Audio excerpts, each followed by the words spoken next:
आप एमबीए करनी है। वैसे तो इंडिया में 8000 अराउंड 8000 कॉलेजेस हैं एमबीए के।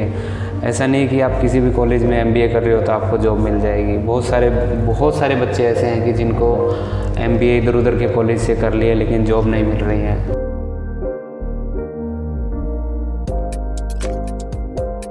हमारे FABM में जो हाईएस्ट पैकेज गया था वो केरला के ही मेरे कलीग थे, केविन जॉन। तो उन्होंने अमेज़ॉन की जो बैकएंड सर्विस क्लाउडटेल जो एक अलग से वो है, ये अपना इंडिपेंडेंट काम करती है, उसमें उनकी प्लेसमेंट हुई थी और उनको अराउंड 40 लाख के आसपास का उनका पैकेज था फूड एंड एग्री बिजनेस का। पर अगर मैं पूरे बैच की अगर मैं बात करूं तो जो हाईएस्ट पैकेज गया था वो 1.25 करोड़ के आसपास गया था।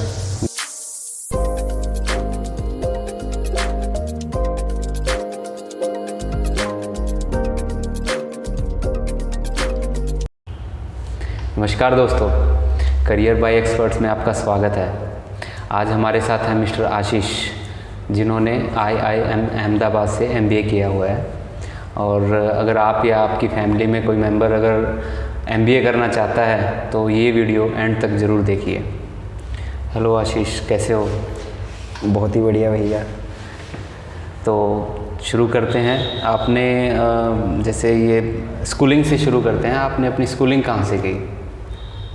सबसे पहले तो मैं आपका शुक्रिया करना चाहूँगा कि आपने ये प्लेटफॉर्म दिया ताकि मैं और भी बच्चों को अपनी जर्नी बता के कोई भी क्लैरिटी है वो सब ला सकूँ। Thank you. तो स्कूलिंग की अगर मैं बात करूँ तो शुरुआत के कुछ साल तो एज़ यूजुअल मतलब मैंने गांव में ही किए थे। पर फिर मेजर जो चेंज हुआ स्कूलिंग में या ब्रेक जो मुझे मिला वो इंग्लिश मीडियम से मैंने शुरू किया था 7th क्लास से। अपने हांसी में SD मॉडर्न पब्लिक स्कूल से 7 से 12 तक मैंने वहीं कंटिन्यू रखा। और +1 +2 में मेजर सब्जेक्ट्स में मैंने अपना PCM नॉन मेडिकल परस्यू किया था। तो आपने 7th के बाद +2 तक SK मॉडर्न में पढ़े? हाँ जी। और +2 में फिर आपके कितने मार्क्स आए? +2 में मेरे जो बोर्ड एग्जामिनेशन थे उसमें 75% मार्क्स थे। और मेजर जो PCM सब्जेक्ट्स थे उसमें 82% थे। तो उसके बाद आपने क्या किया? उसके बाद मैंने अपने हिसार में चौधरी चरण सिंह हरियाणा एग्रीकल्चरल यूनिवर्सिटी में BSc ऑनर्स एग्रीकल्चर के लिए एंट्रेंस एग्ज़ाम के लिए अप्लाई किया था। जिसके लिए अलग से एग्ज़ाम होता है एंट्रेंस का। उसमें आपका +1 और +2 के ही साइंस सब्जेक्ट से रिलेटेड मतलब क्वेश्चंस कवर होते हैं, तो उसकी सेपरेट प्रिपरेशन आपको करनी पड़ती है। तो वो मेरा एंट्रेंस एग्ज़ाम हुआ, फिर उसमें एडमिशन हुआ। तो 10+2 के बाद में आपने BSc ऑनर्स में एडमिशन लिया? BSc honours agriculture. हाँ जी। तो ये 3 इयर्स था या 4 इयर्स? ये 4 इयर्स एग्ज़ाम है। सॉरी 4 ईयर डिग्री है। अपना नॉर्मल BSc 3 साल का होता है, पर ऑनर्स क्योंकि इसमें लास्ट ईयर में कुछ क्योंकि टेक्निकल डिग्री है तो इंडस्ट्री एक्सपीरियंस और भी काफ़ी सारे एक्सपोजर हैं जो आपको मैंडेटरी होते हैं कोर्स वर्क पढ़ने के अलावा। तो इसलिए वो 1 साल ऐड ऑन हो जाते हैं। तो +2 के बाद आपने 4 इयर्स की BSc की। तो आप +2 से कब पास आउट हुए थे? Which year? +2 में मैं 2013 मार्च में पास आउट हुआ था। 2013 मार्च। और फिर BSc से? BSc मेरी फिर 2017 पास आउट हुए होंगे?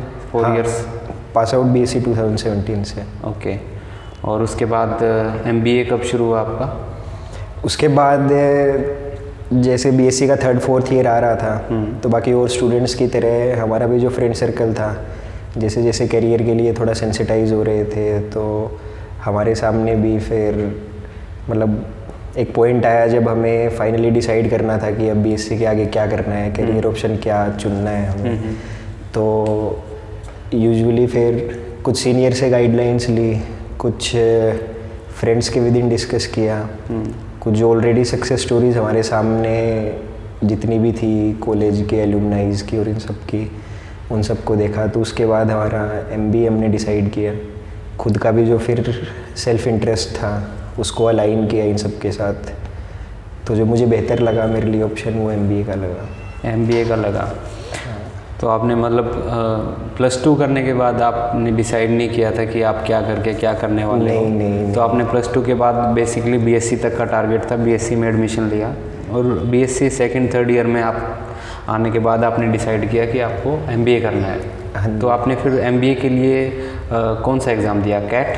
हाँ, एमबीए के लिए हमने कैट का एग्ज़ामिनेशन दिया था अपना, जो हमारा जब मैं फाइनल ईयर में था तब दिसंबर 2016 में जो एग्ज़ाम हुआ था। तो दोस्तों अगर आपको न पता हो तो बता दूं कि एमबीए करने के लिए, जैसे अगर आईआईएम से एमबीए करना है तो एक टेस्ट होता है कैट, कॉमन एडमिशन टेस्ट, जो हर एवरी ईयर नवंबर के मंथ में होता है। तो अगर आपको जैसे नवंबर में एग्ज़ाम देना है तो पहले से प्रिपरेशन करना है। तो आशीष जी की बीएससी चल रही थी 2013 से 2017, 4 इयर्स प्रोग्राम जो इनका चल रहा था। तो इन्होंने सेकंड ईयर में आके डिसाइड किया कि इनको एमबीए करना है, और इसके बाद फिर आपने एमबीए के लिए प्रिपरेशन कब शुरू कर दी? एमबीए के लिए प्रिपरेशन हमने शुरू की थी जैसे ही हमारा फाइनल ईयर शुरू हुआ था।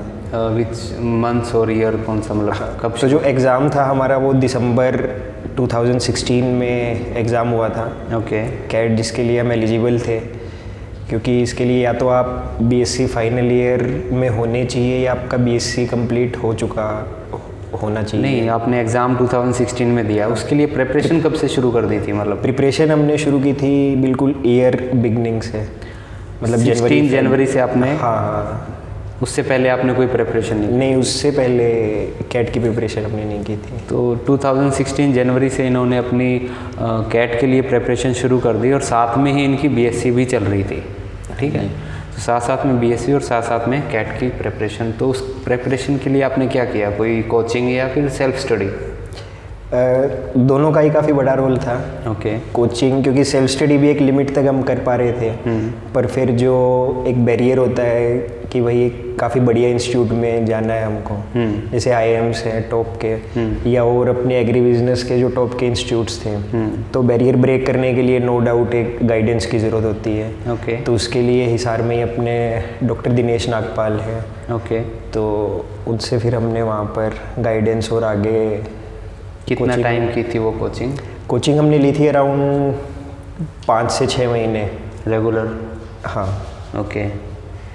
और सेल्फ स्टडी भी चलती रही?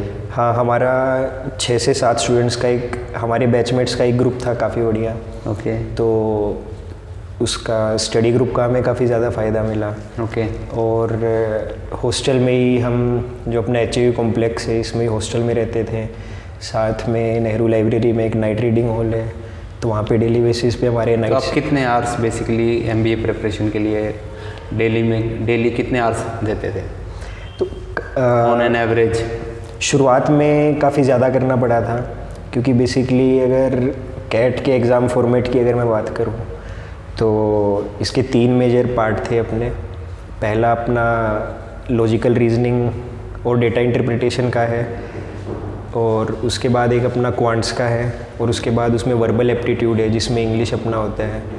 तो वर्बल एप्टीट्यूड हमारा वो बिल्कुल फिक्स शेड्यूल था कि डे टू डे, क्योंकि उसमें आपको अपनी जो बोलने की इंग्लिश फ्लुएंसी है और जो अंडरस्टैंडिंग है ग्रामर की, और जो रीडिंग कॉम्प्रिहेंशंस है, और आपकी जो वोकेबलरी है, इन पे आपको काफ़ी कॉन्टीन्यूस काम करना होता है। ओके। तो इसके लिए हमने एज इन कोई सेपरेट ऐसे टाइम तो डिसाइड नहीं किया था, पर हम अपनी लाइब्रेरी में न्यूज़पेपर और मैगजीन्स काफ़ी ज़्यादा पढ़ते रहते थे। ओके। हॉस्टल्स में हमने जैसे न्यूज़पेपर लगा रखा। ऑन एन एवरेज वीकेंड से 4-5 घंटे या ज़्यादा?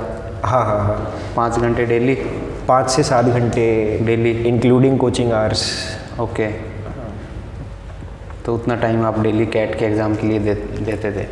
हाँ जी। और फिर दिसंबर 2016 में आपका एग्ज़ाम हुआ? यस। उसके बाद रिज़ल्ट कब आया फिर? उसके बाद रिज़ल्ट हमारे जो कैट का रिज़ल्ट है वो लगभग जैन के एंड तक 1 महीने में आ गया रिटर्न? हाँ। ओके। उसके बाद फिर इंटरव्यू? उसके बाद फिर जो हमारी परसेंटाइल जो आती है उसके बेसिस पे हमें अलग अलग कॉलेज से शॉर्ट लिस्ट आते हैं, और फेब के एंड तक या मार्च के शुरुआत से फिर आपके कॉलेज इंटरव्यूज़ और ये सब शुरू हो जाते हैं। और जो मिड अप्रैल तक आपके चलते हैं। ओके, तो आपका इंटरव्यू कब हुआ फिर? इंटरव्यूज़ मेरी जो परसेंटाइल आई थी उसके बेसिस पे अराउंड 10 से 12 कॉलेजेस से शॉर्टलिस्ट थी। तो ये सभी इंटरव्यूज़ मैंने अपने मार्च और अप्रैल में ही देके ख़त्म किए थे। क्या परसेंटाइल थी आपकी? मेरी जो कैट परसेंटाइल थी वो 96.7 आई थी। ओके, तो इंटरव्यू आपके मार्च में मतलब ख़त्म हो गए थे इंटरव्यू? हाँ जी। ओके, उसके बाद फिर अप्रैल मिड से फिर धीरे धीरे कॉलेजेस की इंडिविजुअल शॉर्टलिस्ट आना शुरू हुई। फिर हमें पता चलता गया कि किस किस कॉलेज में हम एडमिशन लेने के लिए एलिजिबल हैं। तो फिर जो रिज़ल्ट्स थे वो एज़ पर एक्सपेक्टेशंस ही थे, और उसमें भी मैंने करीब 6 से 7 कॉलेज में कन्वर्ट किया था। ओके, फिर फाइनली आपको IIM अहमदाबाद मिला। हाँ, 2017 में आपका BSc से पास आउट हुए आप? हाँ, फिर मैं अप्रैल मिड में जैसे रिज़ल्ट्स आना शुरू हुए थे और मई तक हमारी जो भी लास्ट सेमेस्टर की फॉर्मेलिटीज़ थी, वाइवा थे, वो सब ख़त्म होते होते मई आ गया था डिग्री ख़त्म होने तक। ओके। जैसे ही फिर BSc में पास आउट हुआ, उसके बाद प्रोविजनली हमारी जो क्लासेस स्टार्ट थी, ये फिर अपना डन हो गया था कि IIM अहमदाबाद में ही अब आगे एडमिशन लेना है। ओके। तो वहाँ पे क्लासेस अराउंड जून से मेरी शुरू हो गई थी। 2017 में आप BSc से पास आउट हुए और जस्ट डायरेक्ट उसके बाद आप IIM अहमदाबाद में अपनी MBA शुरू कर दी। हाँ। 2 इयर्स प्रोग्राम, तो 4 semesters basically we can say 4 semesters ना। और अपने BSc के इसमें MBA में MBA में हमारे ट्राइमेस्टर सिस्टम था। ओके। 3 मंथ्स का एक सेमेस्टर होता है उसमें। ओके।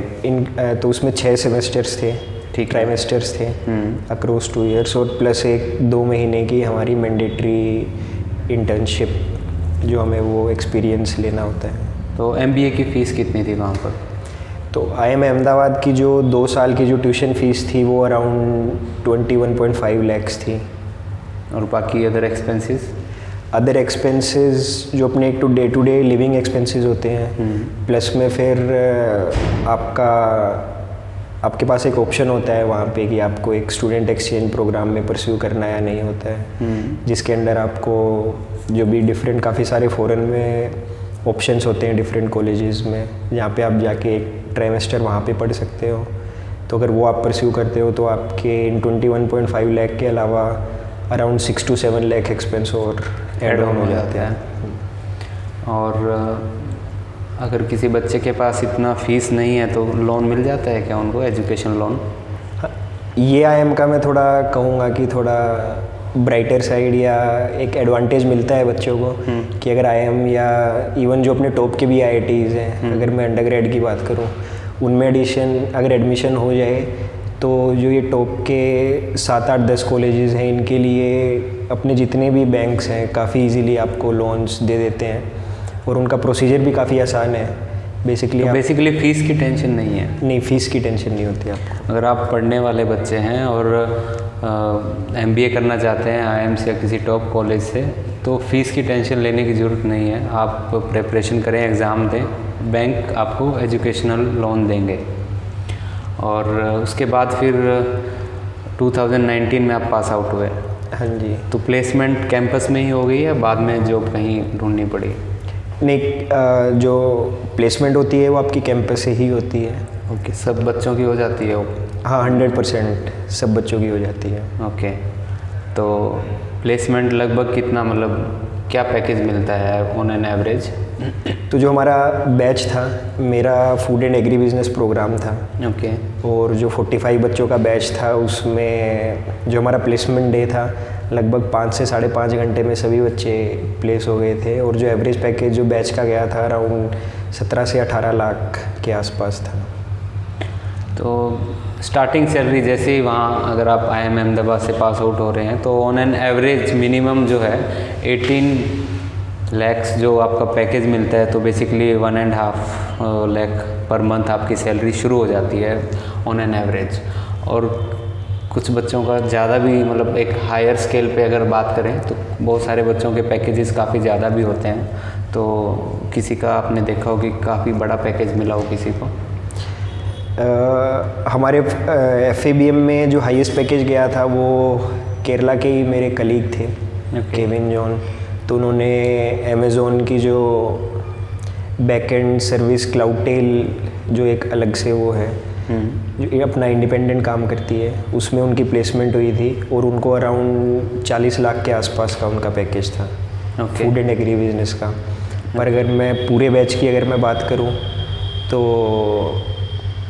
जो हाईएस्ट पैकेज गया था वो 1.25 करोड़ के आसपास गया था, जो कि नॉर्मल PGP में आपको मिल सकता है अगर आप नॉर्मल PGP प्रोग्राम में हो तो जैसे मिस्टर आशीष का जो प्रोग्राम था MBA के अंदर, वो क्या प्रोग्राम का नाम क्या था? Food and agri business management. इनका जो MBA थी वो थी food and agri business management में। वहीं पर MBA जो एक इनका जो एक सेक्शन था अलग था, और एक नॉर्मल जो MBA होता है अपना उसका एक अलग सेक्शन था जो PGP नॉर्मल ग्रेजुएशन या BTech के बाद अगर कोई कर रहा है तो।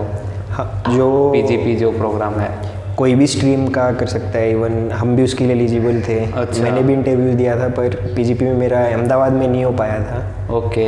FABM में मेरा हो गया था। अच्छा, FABM बोलेंगे हम इसको इन शॉर्ट ना। तो जैसे FABM इनकी जो स्ट्रीम थी वहाँ पर एक पैकेज जो मैक्सिमम 40 lakhs का गया था, और जो बाकी जो एक और जो सेक्शन था जहाँ एक MBA होती है वहाँ का जो पैकेज था 1.25 करोड़। तो एक काफ़ी बढ़िया, मतलब एक इससे बढ़िया सैलरी तो स्टार्टिंग में कहीं मिलेगी नहीं, बोल सकते हैं। हाँ, जो प्राइवेट सेक्टर में ही पॉसिबल है। प्राइवेट सेक्टर में पॉसिबल है।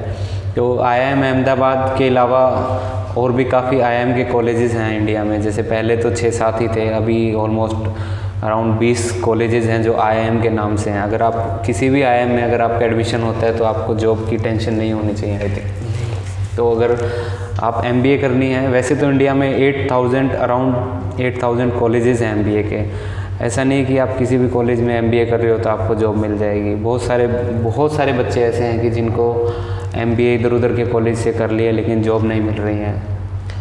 वो कॉलेज का सिलेक्शन काफ़ी मैटर करता है आपका, क्योंकि MBA करवाने वाले काफ़ी सारे कॉलेजेस हैं, पर आपको एडमिशन लेने से पहले काफ़ी सारी बेसिक चीज़ों का थोड़ा ध्यान रखना चाहिए। सबसे पहले तो इनिशियल टारगेट जितनी भी अपने IIMs हैं, जो कैट में जब भी आप अपीयर होते हो तो जो उसी के टाइम आपको एक लिस्ट ऑफ कॉलेज मिल जाता है जिसमें आपको अपनी प्रेफरेंस या फिर चॉइसेस सेट करनी होती हैं। तो IIMs को बच्चे बिल्कुल डेफिनेटली परस्यू करें, चाहे पुराने IIMs हो या नए IIMs हो। और इसके अलावा कुछ काफ़ी सारे अच्छे प्राइवेट इंस्टीट्यूट्स भी हैं, जैसे MDI गुड़गांव है, अपना ISB हैदराबाद है, जो थोड़ा वर्क एक्सपीरियंस जिनका है उनके लिए थोड़ा ज़्यादा बेनिफिशियल है। ओके। तो इस तरीके से भी अगर कुछ 6-7 जेवियर्स के अपने भुवनेश्वर और ये सब, मतलब IIMs के अलावा और भी टॉप कॉलेजेस हैं। हाँ, लेकिन MBA करना है तो टॉप कॉलेज से ही करो, मेरा कहने का जो हाँ, एक बैक-एंड रिसर्च बच्चों को अपने लेवल से करके उस कॉलेज की लास्ट की 6-7 साल का कैसा प्लेसमेंट उसका रिकॉर्ड है, और टीचिंग मेथोडोलॉजी उसकी कैसी है, और फैकल्टीज़ का थोड़ा सा अगर रिसर्च करे तो फिर एक डिसीजन मेकिंग पे आना काफ़ी आसान हो जाता है कि यहाँ से करना चाहिए कि नहीं। यस। और जो आपने कोचिंग ली थी जो कैट की, वहाँ से आपको क्या बेनिफिट्स मिले? उससे हमें एक डायरेक्शन मिली थी। ओके। क्योंकि जब खुद से हमने शुरू किया था तो हम मतलब ये था कि चलो, अगर जैसे मैंने बताया था 3 सेक्शन थे एग्ज़ाम में, क्वांट्स के लिए करना था तो उसके लिए फिर हमने NCERT बुक्स जो अपनी होती हैं बेसिक कॉन्सेप्ट्स क्लियर करने के लिए, हमने 9 से ही शुरुआत की थी। 9, 10th और 11+2 में के बेसिक कॉन्सेप्ट्स अपने अलजेब्रा और कैलकुलस के। पर कोचिंग के बाद फिर हमें थोड़ा सा एक पता चला, जब वहीं पे ही डॉक्टर दिनेश नागपाल ने थोड़ा सा हमें डायरेक्शन दी थी कि जो मेजर क्वांट्स में किन किन 7-8 टॉपिक्स से अपने मैथ के अंडर ही ज़्यादा वेटेज ऑफ क्वेश्चंस आते हैं। तो फिर हमारा इन छोटी छोटी डिटेलिंग से ही फिर जो प्रिपरेशन का तरीका था और इंटेंसिटी थी वो काफ़ी सारी चेंज हो गई थी। और भी कोई कोचिंग सेंटर आप सजेस्ट करना चाहेंगे? कोई कोचिंग सेंटर या कोई यूट्यूब चैनल जिससे अपने जो ऑडियंस है अगर कोई MBA करने के लिए कहाँ से प्रिपरेशन करें? MBA के लिए जो बेसिक 2-3 नाम जो सबसे ज़्यादा पॉपुलर रहते हैं वो अपना कैरियर लॉन्चर है, टाइम है और IMS है, यही सबसे ज़्यादा चलते हैं। और इनकी हिसार में भी ब्रांचेस है, पर काफ़ी ज़्यादा फ़र्क पड़ता है अपना फैकल्टी का और जो साथ में पूरा का पूरा क्राउड जो प्रिपरेशन कर रहा है उसका। तो अगर आपकी लिमिटेशन नहीं है फाइनेंशियली या घर वालों की तरफ से, तो मतलब मेरी रिकमेंडेशन रहेगी अगर कोचिंग पे डिपेंडेंट है तो दिल्ली या चंडीगढ़ जाके करें, वरना आप हिसार रह के भी कर सकते हैं। मतलब ऐसा नहीं, वो तो ऑडियंस तो ऑल ओवर इंडिया है, तो जो अपनी सिटी में है तो ऑनलाइन भी ले सकते हैं क्या इनकी कोचिंग? ऑनलाइन भी रहती है, इन सब का स्टडी मटेरियल अवेलेबल रहता है जो आप अलग से पे करके सिर्फ वो मटेरियल तक एक्सेस कर सकते हैं। ओके। कभी आपने सोचा कि MBA करने के बाद आज जब आप जॉब कर रहे हैं तो कभी रियलाइज़ या कभी रिग्रेट या कभी कुछ लगा हो कि कुछ और करना चाहिए था, या आप परफेक्ट एक सही डायरेक्शन में चल रहे हैं? नहीं, ऐसा कुछ रिग्रेट या अदर ऑप्शन तो कभी माइंड में स्ट्राइक नहीं हुआ। पहले कभी आपने सोचा था कि कुछ गवर्नमेंट जॉब करनी है, प्राइवेट सेक्टर में जॉब करनी है? आप पहले से क्लियर थे इस चीज़ में? खुद का जब से मतलब पहले तो थोड़े घर वालों की गाइडेंस के हिसाब से जब तक चलते थे तो गवर्नमेंट जॉब्स का ही थोड़ा ज़्यादा पता था और खुद के करियर एम्बिशन भी उसी साइड थे। पर खुद जब से थोड़ा बाहर निकलने चालू हुए और जैसे लकीली थोड़ा बोलूँगा कि डिजिटल पेनिट्रेशन भी अराउंड उसी टाइम बढ़ा था, रिसोर्सेज तक खुद की पहुंच होने लगी, एक्सप्लोर करना शुरू किया तो कि इसके अलावा भी और भी ज़्यादा लिमिटलेस ऑप्शंस हैं, तो फिर थोड़ा MBA की तरफ हमारा रुझान बढ़ा था। और इसमें ये भी दिखा था कि आपका करियर प्रोग्रेशन पे कोई भी आपकी लिमिट नहीं होती। सरकारी जॉब आप करते हो तो आपको सर्टेन में भी 5, 6, 7, 8 साल तक एक ही काम करना होता है। राइट। हाँ। पर प्राइवेट में काफ़ी डायनेमिक लाइफ होती है आपकी, मंथ ऑन मंथ बेसिस या डे टू डे बेसिस पे भी आप प्रोग्रेस कर सकते हो। राइट। तो आई थिंक हमने काफ़ी सब कुछ कवर कर दिया है MBA से रिलेटेड जो भी है, और कुछ अगर रह गया तो आप बता सकते हैं हमारी ऑडियंस को। बस अगर आप डिसाइड कर लेते हो कि करना ही है तो मतलब मेरे हिसाब से तो बस उसकी तैयारियों में ही। तो कब अगर कोई B.Tech +2 के बाद सबसे बेस्ट क्या है अगर MBA करना है तो B.Tech करें या BSc करें या फिर B.Com करें या BBA करें, मतलब क्या आप सजेस्ट करेंगे? MBA के लिए आपके जितने भी ग्रेजुएशन फील्ड्स हैं या जितने भी कोर्सेज बैचलर डिग्रीज़ हैं वो सबकी सब एलिजिबल होती हैं। मतलब इवन आप B.Tech हो, BE हो, BSc वो तो एक रिक्वायरमेंट है, एलिजिबिलिटी इज़ एक ग्रेजुएशन डिग्री, बट उनमें से अगर हम देखें तो कौन सी बेटर है? नहीं, ऐसा कोई स्पेसिफिक सब्जेक्ट डोमेन कोई भी नहीं है जो बेटर हो या जिसको फर्स्ट हैंड एडवांटेज मिलता हो। कहने को तो B.Com वालों को कुछ मे बी सिलेबस में वहाँ जाके या जो सब्जेक्ट्स हैं वो थोड़े से पहले पढ़े हुए होते हैं कॉमर्स बैकग्राउंड वालों के, तो वहाँ पे जाके बहुत ही स्लाइट एडवांटेज कोर्स वर्क में मिलता है। पर जब प्लेसमेंट्स की अगर बात आती है तो उसमें ऐसा कोई भी वो नहीं रहता, मतलब सारे के सारे फील्ड्स बिल्कुल बराबर ही होते हैं। तो अगर आपने कोई भी स्ट्रीम से ग्रेजुएशन कर ली है या कर रहे हो और MBA करना है तो ये सब मन में नहीं आना चाहिए कि मुझे ये करना था वो करना था। आप ग्रेजुएशन करो और CAT का एग्ज़ाम दो और एडमिशन लो। हाँ जी। तो थैंक यू वेरी मच, आपने हमें इतना टाइम दिया और हमारी ऑडियंस को काफ़ी कुछ क्लियर हो गया इस चीज़ से, और आप सबका भी बहुत बहुत धन्यवाद। अगर चैनल को सब्सक्राइब नहीं किया तो प्लीज़ कर दें, और अगर कोई डाउट है तो कमेंट सेक्शन में पूछें। Thank you very much.